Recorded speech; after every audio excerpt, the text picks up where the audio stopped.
Hello दोस्तों, स्वागत है सभी का। अभिनंदन, बहुत बहुत आभार। सबसे पहले तो आज हम पढ़ने वाले हैं राजस्थान के अंदर भौतिक विभाजन के अंदर आज हम पढ़ने वाले हैं पूर्व के मैदान के बारे में। पिछली क्लासों के अंदर हमने कवर किया है राजस्थान के अंदर मरुस्थलीय प्रदेश को और अरावली प्रदेश को। ये अपना तीसरा भौतिक प्रदेश है। इसके अंदर आज हम पढ़ेंगे पूर्व का मैदान। जो पूर्व का मैदान है राजस्थान के अंदर पूर्व के अंदर स्थित है, जहाँ पर आर्द्र जलवायु पाई जाती है, वहाँ पर पूर्व का मैदान है। जो पूर्व का मैदान है राजस्थान के मैप के अंदर देखते हैं तो यह हमारी अरावली पर्वतमाला है। ये यहाँ पर है अरावली पर्वतमाला। ठीक है, अरावली पर्वतमाला के पूर्व के अंदर स्थित है 50 सेंटीमीटर समवर्षा रेखा। जो 50 सेंटीमीटर समवर्षा रेखा है अपनी, इसके पूर्व के अंदर स्थित है अपना पूर्व का मैदान। अब जो पूर्व का मैदान है, इसकी सीमाओं की बात करें तो इसकी पूर्वी सीमा की बात करें तो सबसे पहले वो है विंध्य कगार, जो कि धौलपुर, भरतपुर, करौली, सवाई माधोपुर जिलों के अंदर स्थित है और यह विंध्याचल पर्वत का ही पार्ट है। और इसकी उत्तरी सीमा की बात करें तो वो है 50 सेंटीमीटर समवर्षा रेखा। और इसकी दक्षिण पूर्वी सीमा है, ये है हाड़ौती का पठार है। ठीक है, और यह राजस्थान के अंदर कितने जिलों को कवर करता है? वो है भौतिक प्रदेश, यह 17 जिलों को, यह भौतिक प्रदेश 17 जिलों को कवर करता है। और क्षेत्रफल की बात करें तो 23% जो अपना एरिया है, पूरा क्षेत्रफल है, उसका कवर करता है। यहाँ पर कितनी 39% जनसंख्या निवास करती है, 39%। और यहाँ पर राजस्थान की सर्वाधिक जनसंख्या घनत्व पाया जाता है। और यहाँ पर क्या है कि यहाँ पर उपजाऊ मृदा पाई जाती है, जिसका निर्माण प्लीस्टोसिन काल के अंदर, जो प्लीस्टोसिन काल था अपना, उस काल में होता क्या है कि जो नदियाँ होती है अपने साथ में क्या लाती है, जलोढ़ मृदा लाती है और यहाँ पर जमाव कर देती है, जिससे निर्माण किसका होता है? पूर्व के मैदान का। और जो राजस्थान का जो पूर्व का मैदान है, यह बेसिकली पूरे इंडिया के अंदर हम पढ़ते हैं उत्तर का मैदान या गंगा ब्रह्मपुत्र का मैदान, उसी का ही ये पार्ट है राजस्थान का पूर्व का मैदान है। ठीक है, और यहाँ पर जितनी भी नदियाँ है, जैसे माही नदी है, बनास नदी है, बाणगंगा नदी है, चंबल नदी, ये सारी नदियाँ मिलती तो गंगा नदी के अंदर है, तो हम इसे कहते हैं गंगा नदी तंत्र ही कहते हैं इसको। और यह पार्ट भी उत्तर का मैदान का ही है भारत के। और यहाँ की बात की जाए तो यहाँ पर जलवायु की, तो यहाँ पर पाई जाती है आर्द्र जलवायु पाई जाती है। और राजस्थान के अंदर सर्वाधिक जनसंख्या घनत्व यहाँ पर पाई जा रही है। ठीक है, तो आगे चलते हैं।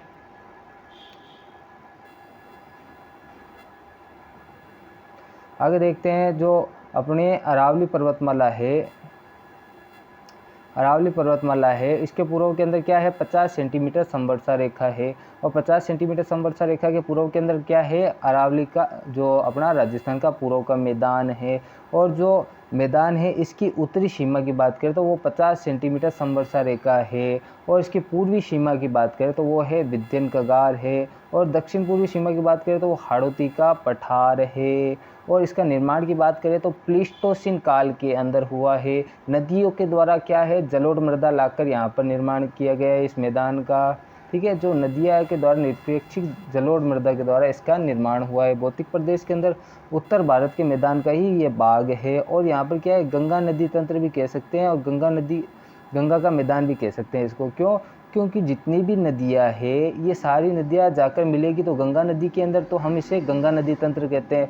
और गंगा नदी तंत्र कहेंगे तो इसको गंगा का मैदान की भी कह सकते हैं।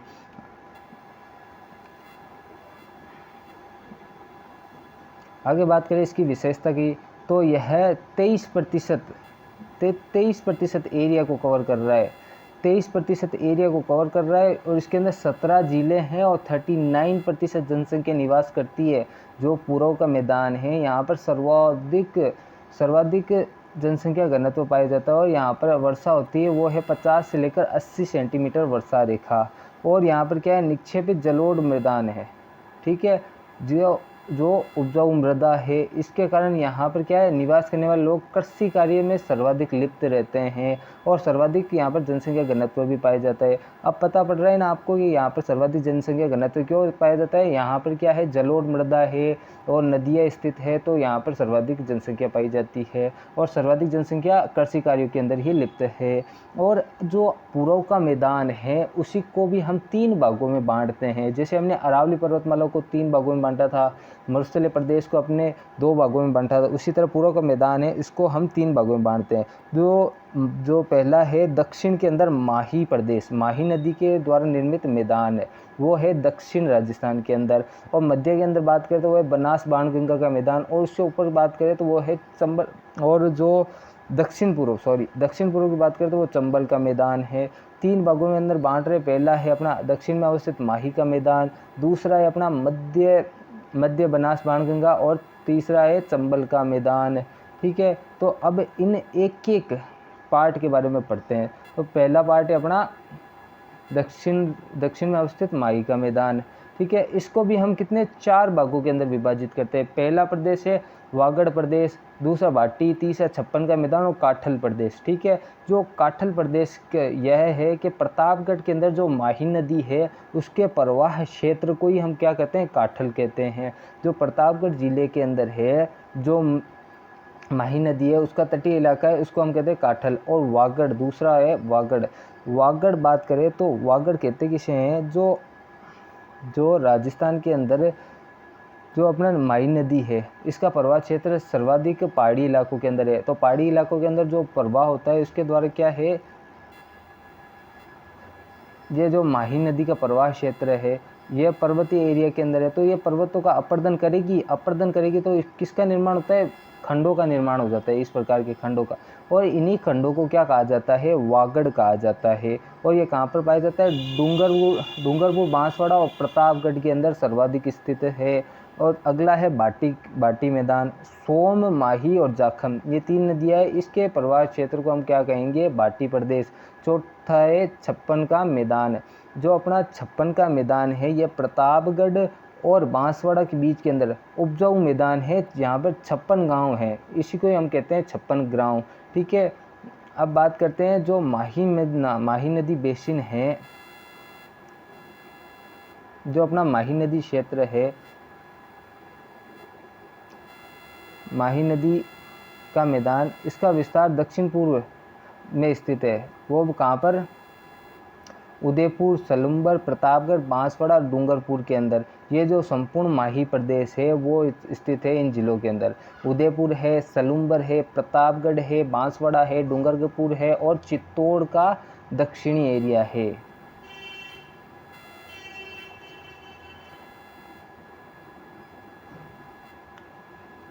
ठीक है, यहाँ पर क्या पाई जाती है, लाल लोमी मृदा पाई जाती है। और यहाँ की समुद्र तल से ऊंचाई की बात करें तो 200 से 400 मीटर है। यहाँ पर जो ये जो क्षेत्र है यह उदयपुर, सलुम्बर, प्रतापगढ़ और बांसवाड़ा, डूंगरपुर और चित्तौड़गढ़ जिले के दक्षिण भाग के अंदर स्थित है। और यहाँ पर लाल लोमी मृदा पाई जा रही है।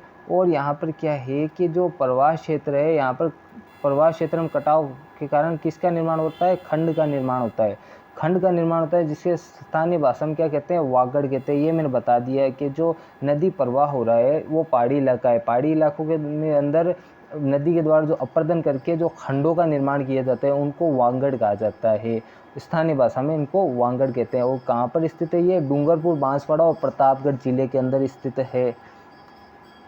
और आगे बात करते हैं अब इन खंडों के ऊपर। ये जो खंड होते हैं अपने, इनके द्वारा क्या है, टापू का निर्माण हो जाता है। अब बेसिक सी बात है, ये खंड नीचे जाएगा तो यहाँ पर टापू तो बनेंगे ही।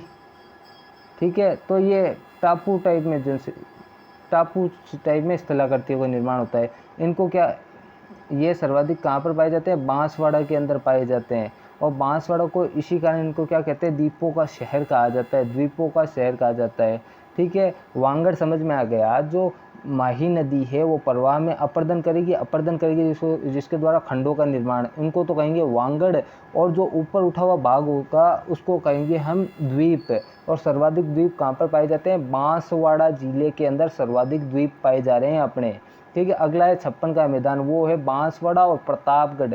जो अपना बांसवाड़ा है और प्रतापगढ़ जिले के बीच के अंदर 56 उपजाऊ गांव है, 56 उपजाऊ गांव है, तो उनको हम कहते हैं 56 गाँवों का उपजाऊ मैदान, उसको कहते हैं छप्पन का मैदान। और जो सोम नदी है, माही और जाखम नदी, इनके मध्य जो क्षेत्र उसको कहते हैं बाटी मैदान। चारों क्लियर हो गए। पहला वागड़ प्रदेश, दूसरा था अपना बाटी प्रदेश, तीसरा था अपने काठल प्रदेश और चौथा था अपने छप्पन का मैदान। ये चारों क्लियर होते हैं माही प्रदेश के अंदर। और एक इमेज दिखा देता हूँ आपको।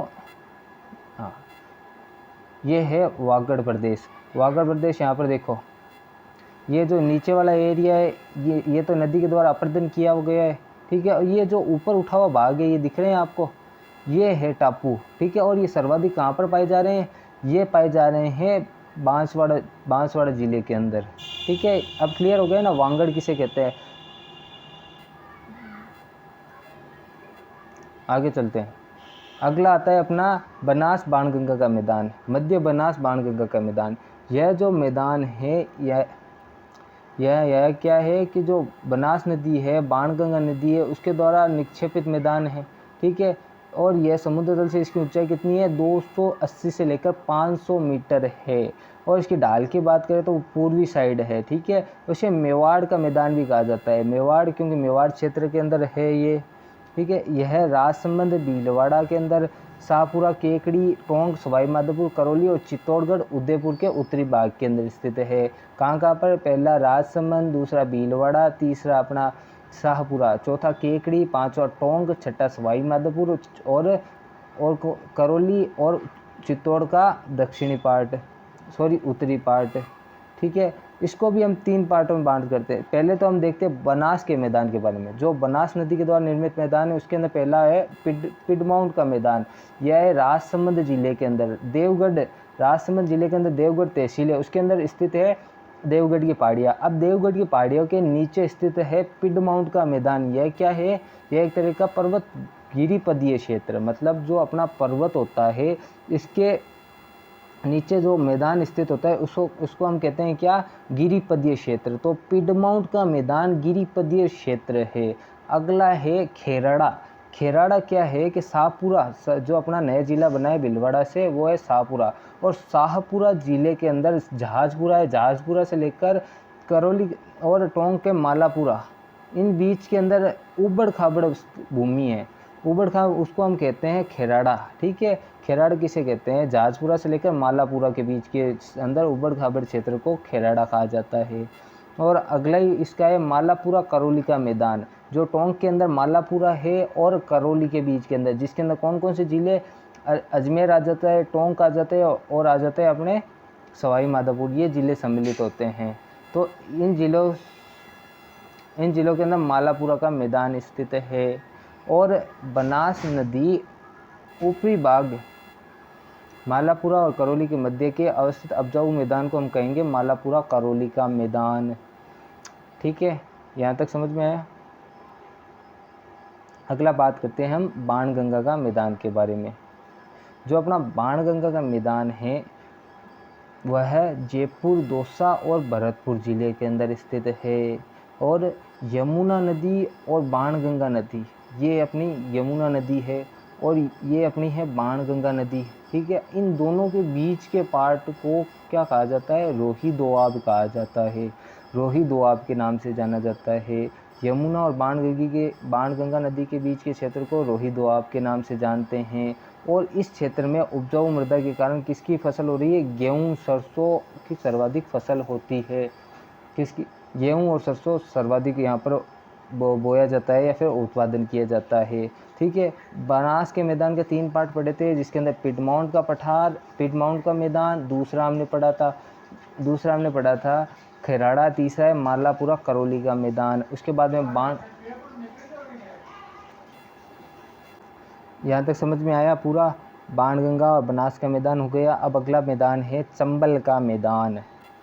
जो अपना चंबल का मैदान है यह कहाँ पर स्थित है? कोटा, बारा, बूंदी, झालावाड़ और सवाई माधोपुर, धौलपुर, करौली और इन जिलों के अंदर। कौन कौन से?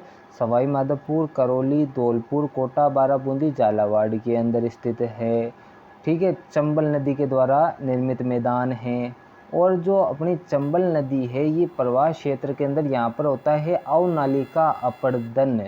अवनालिका अपर्दन कैसे होता है, ये अपनी मेन नदी है, ठीक है, ये नदी मेन जा रही, इससे छोटी छोटी नालियाँ निकलती है, ठीक है। ये नालियों के द्वारा जो अपर्दन किया जाता है, इन शाखाओं के द्वारा जो अपर्दन किया जाता है, इनको ही हम कहेंगे अवनालिका अपर्दन, ठीक है। अवनालिका अपर्दन के कारण कंदरा युक्त भूमि का निर्माण होता है। यहाँ पर जो कंदरा युक्त भूमि है उसी को हम कहते हैं बीहड़ क्षेत्र, बीहड़ क्षेत्र के नाम से जानते हैं। जो बीहड़ क्षेत्र है यहाँ पर क्या पाई जाती है, अनियमित पहाड़ियाँ पाई जाती है, जिनको हम कहते हैं क्या, डांग के नाम से जानते हैं। और राजस्थान के अंदर सर्वाधिक डांग पाए जाते हैं, एक तो धौलपुर के अंदर, एक करौली के अंदर। जो करौली है इसको हम कहते हैं डांग की रानी, और जो धौलपुर है उसको हम कहते हैं डांग का राजा, ठीक है। डांग और की रानी और डांग का राजा समझ में आ गया। और बीहड़, सर्वाधिक बीहड़ पाए जाते हैं सवाई माधोपुर जिले के अंदर। अब जो ये अवनालिका अपर्दन है इसको रोकने के लिए 1979 के अंदर, डेट याद रखना, 1979 के अंदर एक केंद्र सरकार के द्वारा कार्यक्रम चलाया गया था, उसका नाम था कंदरा विकास कार्यक्रम। और राजस्थान सरकार के द्वारा भी इस पर प्रयास किया गया, वो है 2004 के अंदर डांग प्रोजेक्ट के नाम से। और इनके अंदर कौन कौन से ज़िले सम्मिलित है, वो है 8 ज़िले। वो कौन कौन से हैं, भरतपुर, करौली, धौलपुर, सवाई माधोपुर, कोटा, बाराबूंदी, झालावाड़। कोटा, बाराबूंदी, झालावाड़, सवाई माधोपुर, धौलपुर, करौली और भरतपुर, ये 8 ज़िले इसके अंदर सम्मिलित है। तो यहाँ पर कंप्लीट होता है अपना राजस्थान का पूर्व का मैदान। ये देखो इमेज के अंदर आपको दिख रही है, यहाँ पर ये जो अवनालिका है इनके द्वारा जो अपर्दन किया जा रहा है, यहाँ पर देखो इनके द्वारा अपर्दन किया जा रहा है, यही अवनालिका अपर्दन है बेसिकली, ठीक है। इसी को रोकने के लिए 1979 के अंदर केंद्र सरकार ने कौन सा प्रोजेक्ट, कंदरा विकास कार्यक्रम, और 2004 के अंदर राजस्थान सरकार ने प्रयास किया, वो है डांग प्रोजेक्ट के नाम से। और इसी बीहड़ क्षेत्र के अंदर जो पहाड़ियाँ पाई जाती है अनियमित, उनको हम क्या कहते हैं, डांग कहते हैं। और डांग की रानी क्या है, करौली, और डांग का राजा धौलपुर, ठीक है। यहाँ तक कंप्लीट समझ में आता है। तो